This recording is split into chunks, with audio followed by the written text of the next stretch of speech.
As Helen walked through the quiet town of Shalebrook, she discovered a peculiar old shop that seemed to have appeared overnight. Time's Artifacts. Read the sign, its faded letters hinting at long-neglected stories. Her curiosity piqued, Helen entered.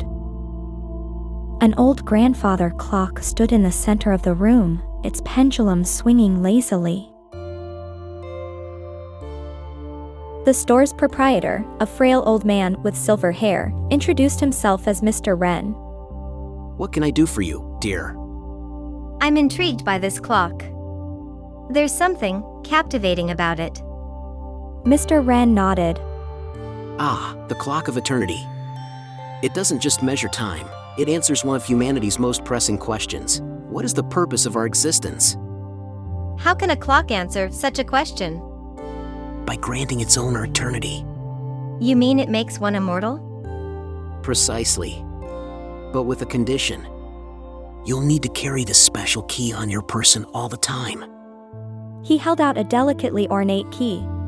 Fail to do so, and your soul will be locked inside this clock. Forever. Why sell it? Helen asked, dubious but intrigued. I've had my time. Now, I seek an end. The question is, do you wish to continue without one? Without fully understanding why, Helen found herself agreeing. The deal was made, and the clock became hers. For the first few decades, life was a dream. She saw her friends and family age, but Helen remained youthful, untouched by the hands of time. She traveled, learned, and experienced wonders most could only dream of. But, as centuries passed, the weight of eternal life grew heavy. Helen watched empires rise and fall, loved ones come and go, and cities crumble only to be rebuilt. The world changed, but she remained the same. In her 4th century, loneliness crept in. Everyone she'd ever known was gone. She sought solace in new friendships, but as they aged and she didn't, suspicion arose, forcing her to move and start anew. By her 8th century, the world had advanced technologically beyond what she could even imagine, with cities in the sky and colonies in space. Yet, the question she'd hoped the clock would answer only grew more potent. What is the purpose of existence? When existence has no end? In her 10th century, Helen tried to destroy the clock.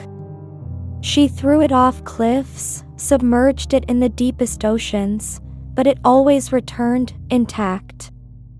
One day, while wandering an old library, she stumbled upon a dusty book recounting Shalebrook's legends.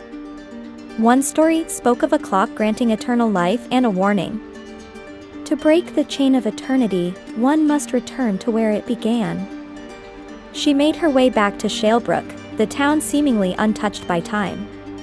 The shop, Time's Artifacts, was still there, waiting. Inside, the shop was empty, except for the clock and an old note on the counter. It read, "To relinquish eternity, place the key in the clock, today, at midnight. But remember, you'll return to the age you would have been." The weight of the decision bore down on Helen. She wondered about the world's future and the experiences she'd miss.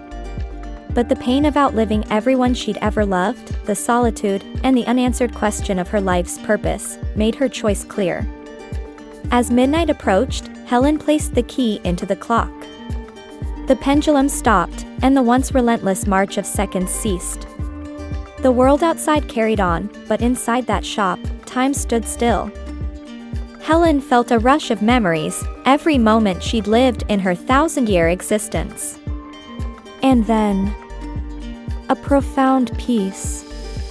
The next morning, the townsfolk found the shop's door ajar. Inside, next to the still and silent clock of eternity, sat an elderly woman, serene in her repose, with a soft smile touching her lips. In her hand was a note. Time is not a burden, but a gift. Live it with purpose, not in pursuit of eternity. The legend of the clock of eternity slowly faded into obscurity, but the question it posed remained, is the purpose of our existence tied to its brevity? And if given eternity, would we still find meaning?